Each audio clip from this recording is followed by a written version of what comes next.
Kembali dengan saya Dini Nurjatini Soliha. Hari ini kita akan membahas masih tentang perilaku konsumen terkait dengan diffusion and adoption of innovation atau difusi dan adopsi inovasi. Nah, di sini kita membahas tentang apa sih? Jadi kita akan membahas tentang bagaimana sih sebuah inovasi itu bisa diterima di dalam kelompok masyarakat atau diadopsi oleh mereka dalam beberapa periode waktu yang mungkin akan berbeda-beda. Nah, untuk itu kita akan melihat dulu capaian dari pembelajaran mata kuliah ini di subtopik ini adalah bahwa mahasiswa mampu menganalisis proses pengambilan keputusan konsumen dan penyebaran inovasi menggunakan data dan informasi untuk mendukung keputusan strategis. Nah, uh, kita akan coba melihat referensinya. Ini berasal dari buku Schiffman dan juga Solomon yang berjudul Consumer Behavior dan juga Consumer Behavior Buying, Having, and Being. Nah, kita masuk ke yang pertama tentang teori dari difusi inovasi sendiri. Di sini disebut diffusion of innovation is the macro process by which the acceptance of an innovation. Jadi adalah proses makro di mana sebuah inovasi itu bisa diterima. Nah, dicontohkan ada produk baru, jasa baru, ide yang baru atau praktek yang baru yang ini akan mengambil beberapa orang dalam kelompok sosial atau segmen pasar seiring berjalannya waktu. Nah, jadi kemungkinan inovasi itu bisa diterima atau tidak diterima itu kan bisa jadi period waktunya lambat, bisa jadi juga period waktunya cepat. Nah, itu akan sangat berbeda-beda. Nah, apa saja yang dibahas di sini? Jadi ada empat elemen penting dalam proses difusi inovasi itu sendiri. Yang pertama adalah tentunya adalah inovasinya itu sendiri. Inovasinya dalam bentuk apa? Yang pertama produknya, kemudian modelnya yang baru atau servisnya yang berbeda. Nah, yang kedua bisa jadi the channel of communication. Nah, itu bisa jadi dalam bentuk informal atau formal, impersonal atau personal group. Kemudian yang ketiga adalah social system atau sistem sosial. Di sini itu adalah market segment atau segmen pasar mana yang ditargetkan untuk sebuah inovasi produk itu sendiri. Dan yang ketiga adalah waktu. Waktu, the length of time, panjangnya waktu yang dibutuhkan untuk inovasi itu bisa diterima, bisa jadi mulai dari 1 bulan, 1 tahun, atau 5 tahun, atau bahkan lebih dari itu, yang jelas sampai dengan inovasi itu diterima oleh hampir keseluruhan segmen pasar. Nah, ini adalah model dari difusi inovasi. Nah, kurang lebih ada 1, 2, 3, 4, 5. Ada 5 kategori inovasi di sini. Ada 5 kategori dari difusi inovasi. Yang pertama itu adalah inovator, kemudian ada early adopters, lalu ada majority. Nah, majority sendiri itu terbagi jadi 2, ada early dan ada late majority. Sedangkan ada kelompok terakhir itu ada laggards. Nah, di sini untuk persentasenya kita bisa lihat ya. Untuk inovator itu adalah 2,5%. Hanya sedikit sekali orang-orang yang termasuk di dalam kategori inovator. Sedangkan early adopter itu juga belum banyak-banyak amat, sehingga kalau di total inovator dan early adopters itu totalnya hanya 15%. Itu orang yang segera mengadopsi. Kemudian di dalam majority-nya, majority ketika di total itu adalah 68% atau mayoritas ya. Mayoritas orang sudah mulai mengadopsi. Nah, itu ada yang early majority secara berbondong-bondong mengadopsi inovasi tersebut sedikit lebih cepat ya, sedangkan ada yang late majority, jadi sudah 50% mengadopsi, dia mengadopsi 50% di belakangnya. Kemudian tersisanya ada 60%. 60% ini masuk di dalam kategori kelompok laggards atau orang yang mengadopsi inovasi di period waktu terakhir-terakhir. Jadi ketika yang lain atau hampir semua sudah mengadopsi inovasi, dia baru mau menggunakan inovasi baru tersebut. Nah, Untuk penjelasan lebih detail, kita bisa melihat di sini ada 5 kategori adopters istilahnya. Yang pertama tadi, innovator disebut sebagai yang pertama kali mengadopsi inovasi. Nah, di sini kita bisa refleksi sedikit dulu. Ketika kalian melihat kalau ada kacamata canggih yang bisa menerjemahkan langsung bahasa asing, nih, mau coba nggak? Ya, kalau misalkan ada kacamata yang bisa langsung menerjemahkan bahasa asing, bagaimana reaksi kita? Apakah kita mau langsung membeli, ya? Ataukah kita melihat dulu reviewnya, lalu beli kalau bagus, atau tunggu beberapa teman mencoba dulu, atau yang terakhir nunggu diskon, atau kalau sudah harus atau kepaksa mau pakai. Nah, itu terkait dengan 5 kategori adopters ini. Nah, ketika kalian melihat ada kacamata yang canggih yang baru itu, terus kemudian kalian langsung memutuskan untuk membeli saat itu juga. Karena kita suka hal yang baru, itu kita bisa termasuk di dalam kategori innovators. Tanpa berpikir panjang, nggak mikir begini begitu, itu kita innovators. Nah, sedangkan yang lihat dulu review lalu beli kalau bagus, itu kita bisa termasuk yang early adopters. Ketika udah ada orang yang pernah pakai terus dia uh, accepted, baru kita mau beli kayak gitu. Nah, sedangkan kalau misalkan majority itu kita tunggu beberapa teman mencoba dulu. Jadi kalau ada beberapa teman kira-kira udah kalau dalam kategori innovator plus early adopter sih 15% orang sudah pakai, kita baru mulai mau pakai, ya itu di kategori majority. Ketika beberapa sudah mencoba akhirnya kita mau, atau nunggu diskon gitu ya. Kapan ya produk ini diskon, atau kapan ya produk ini tuh menjadi keharusan untuk semua orang memakainya. Itu bisa termasuk di dalam kategori yang laggards. Nah, istilahnya itu kategori dari adopters. Jadi termasuk di kategori apakah diri kita selama ini gitu ya. Mungkin untuk kategori produk A bisa jadi kita innovator, tapi untuk produk B mungkin kita majority, ya bisa early bisa late, mungkin akan berbeda-beda kategorinya tergantung dari produk yang sedang apa kita lihat tersebut. Jadi mungkin akan berbeda-beda dalam tiap orang dan tiap produk yang berbeda juga. Oke, nah kita lanjut lagi di sini.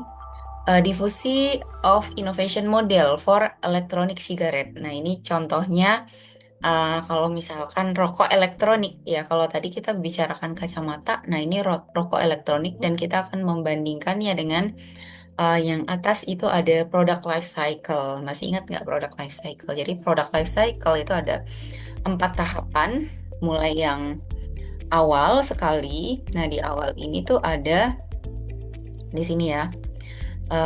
Kalau dari kategori awalnya ini tuh kan semakin ke atas itu menunjukkan jumlah, dan semakin ke kanan itu adalah periode waktu.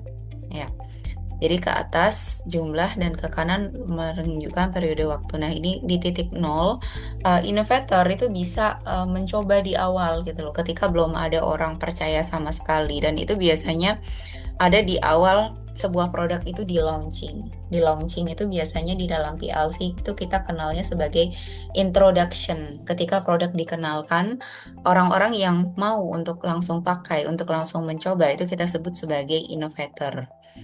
Lalu ada early adopter. Nah, early adopters itu ketika pasar itu baru mulai terbentuk setelah mereka melakukan uh, introduction, mereka memperkenalkan produk, kemudian pasar yang mulai terbentuk, dan di sini ada disebut sebagai critical mass point. Nah, di poin sini itu kayak menjadi titik apakah produk ini tuh akan diterima atau tidak diterima oleh majority atau oleh masyarakat secara umum. Nah, kalau misalkan di sini itu bisa terlewati, adoption probability-nya itu akan naik gitu kan. Jadi kemudian dia bisa grow-nya tumbuhnya luar biasa tinggi gitu ya, sampai banyak banget orang yang membeli produk itu, dan itu sudah sampai di early majority, udah setengah setengah lebih di dalam kategori adopsi produk. Nah, tapi kemudian dia akan masuk ke arah maturity atau produk itu sudah matang di pasar. Nah, itu masuk di late majority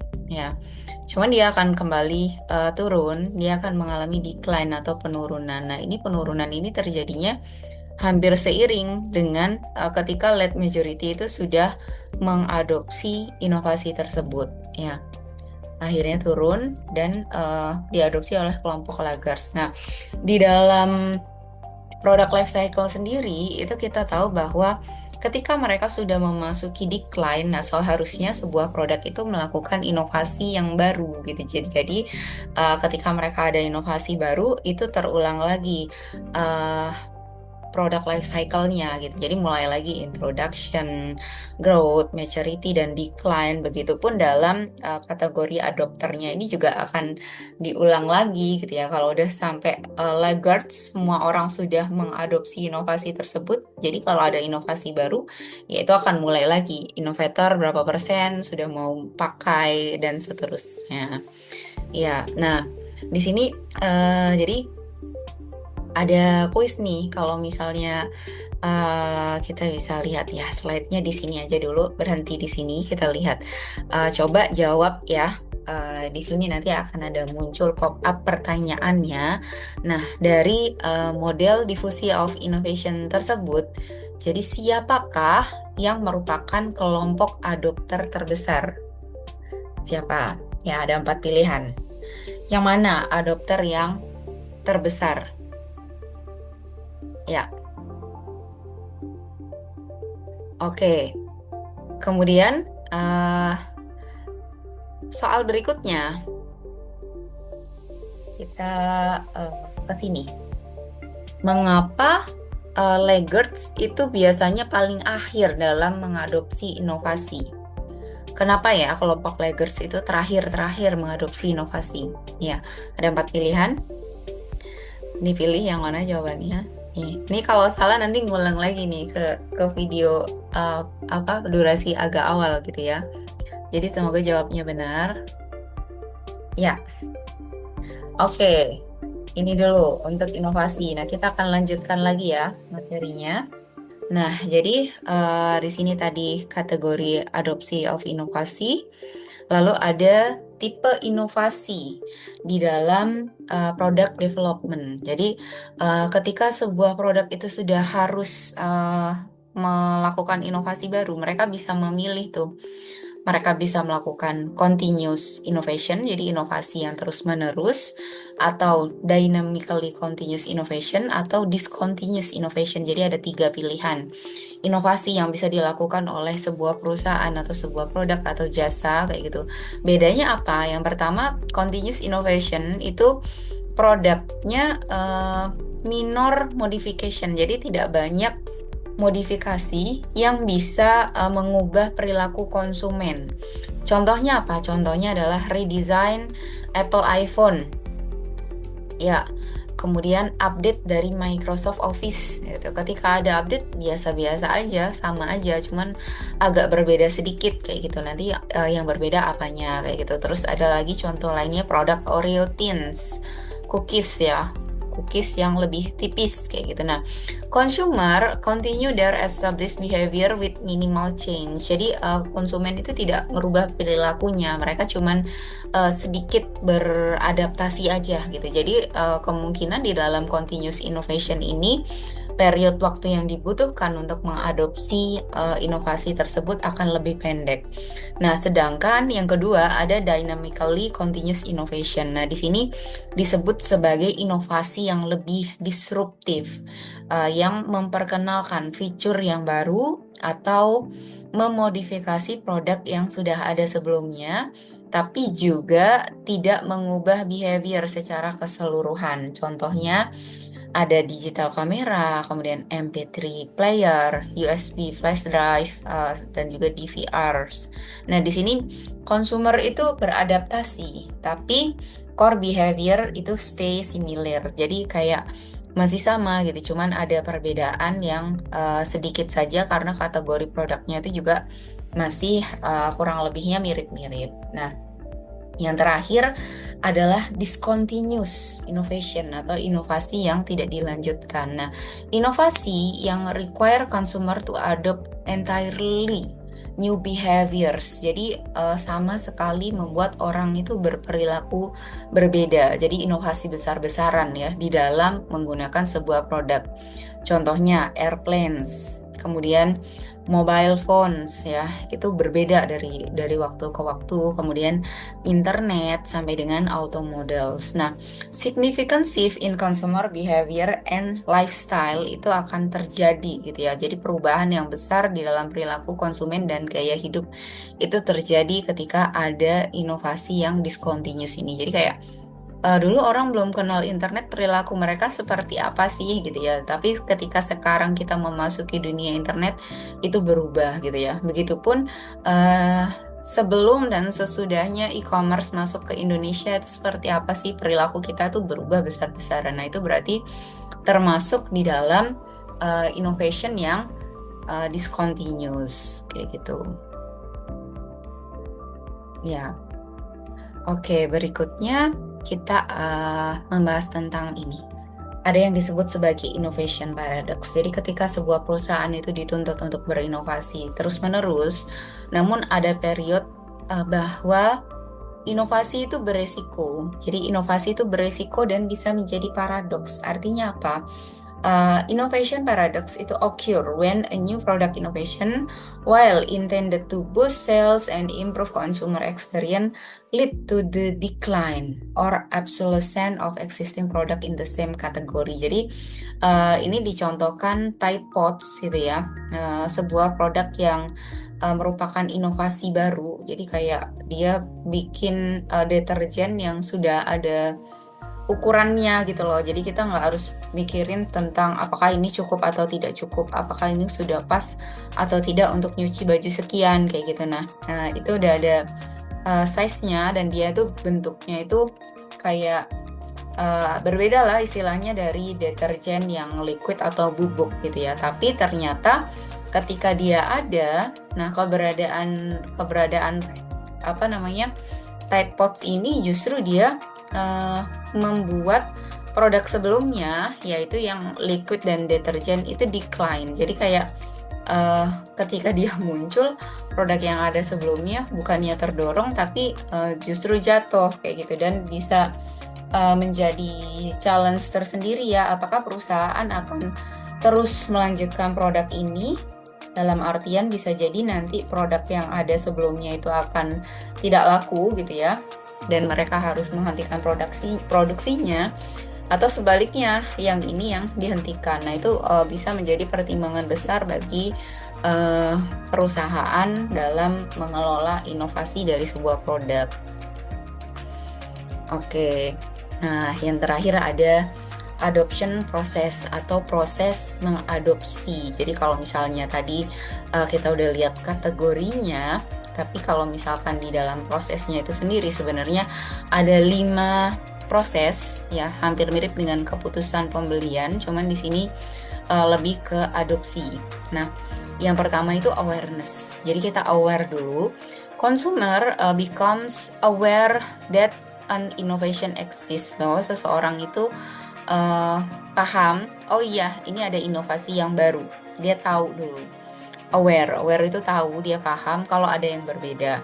Kemudian yang kedua, the consumer becomes interested in the innovative product or services. Jadi kemudian tertarik, oh ini ada perubahan nih baru nih. Terus kita mulai tertarik untuk mempelajari, untuk melihat, oh iya seperti apa tuh. Kita coba lihat, kita coba pelajari. Dan yang ketiga itu ada evaluation. Evaluation ini disebut consumer undertakes a mental trial of the innovation. Jadi secara mental dia sudah terpikir untuk mau mencoba, mental trial. Nah itu di evaluation. Dan yang keempat adalah consumer tries the innovation. Dia memutuskan masuk di trial. Oke, saya mau mencoba produk ini. Dan yang terakhir, adoption itu terjadi if satisfied. Jadi ketika puas dia akan mengadopsi gitu. Namun kalau tidak puas bisa jadi dia tidak akan mengadopsi inovasi tersebut. Nah, ketika puas, konsumen memutuskan untuk menggunakan inovasi tersebut secara repetitif atau repeatedly, secara berulang, kurang lebih Seperti itu. Jadi prosesnya ada 5 ya. Awareness, interest, evaluation, trial, and adoption. Oke, saya rasa semoga ini bisa dipahami ya. Nah, sekarang misalnya ada kejadian kayak gini. Ini masuk di quiz lagi. Pop up quiz. Nah, misalnya ada produk baru. Ya, produk baru Smart Frog itu bisa menghitung kalori saat makan. Jadi seru kan? Kalau kita mau makan ada apa namanya tools yang bisa menghitung kalori kita makan tuh berapa kalori sih. Kemudian ada kalian punya teman, nama teman itu Ica ya. Ica tuh sangat tertarik setelah melihat influencer menggunakannya. Tapi dia masih belum membeli. Ya, dia tertarik tapi dia belum membeli. Nah, dia ada di tahap apa tuh berarti? Di antara 5 adoption proses. Ya, dijawab ya, dipilih. Dia berada di tahap yang mana? Oke. Nah, berikutnya lagi. Nih, ini akan ada refleksi diri. Ya, ini yang terakhir terkait refleksi diri. Jadi, bisa dijawab, seberapa mudah sih kamu menerima produk baru atau inovasi baru? Mulai dari sangat sulit, agak sulit, netral, mudah, dan sangat mudah. Kemudian ada refleksi yang kedua, pernahkah kamu merasa seperti inovator dalam mencoba sesuatu yang baru? Ya, tentunya kayaknya pernah mungkin ya. Jadi mungkin bisa ceritakan secara singkat kategori produk apa tuh yang kamu kemudian berani untuk mencoba menjadi inovator dalam mengkonsumsi sebuah produk atau inovasi produk atau jasa yang baru yang belum pernah kalian rasakan sebelumnya. Nah, untuk refleksi diri yang terakhir ini nanti kalian bisa masukkan jawabannya di kolom leads setelah video ini. Jadi di bawah video ini penempatannya. Oke, sekian dulu materi tentang inovasi, difusi dan adopsi inovasi untuk kali ini. Semoga materinya bisa diterima dengan baik. Sampai ketemu di lain kesempatan. Wassalamualaikum.